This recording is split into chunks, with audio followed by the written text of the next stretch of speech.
চরম অস্থিরতা ও ক্রান্তিকাল সময় পার করছে বাংলাদেশ ক্রিকেট বোর্ড বিসিবির বর্তমান কার্যনির্বাহী কমিটি।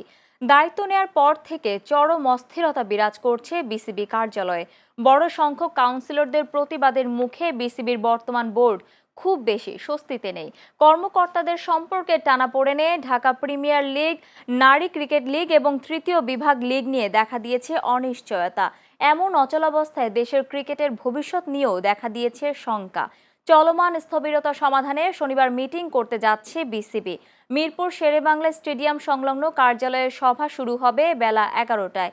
বেশিরভাগ বোর্ড পরিচালক সভায় যোগ দেওয়ার কথা রয়েছে। পরিচালনা করবেন বিসিবি সভাপতি আমিনুল ইসলাম বুলবুল।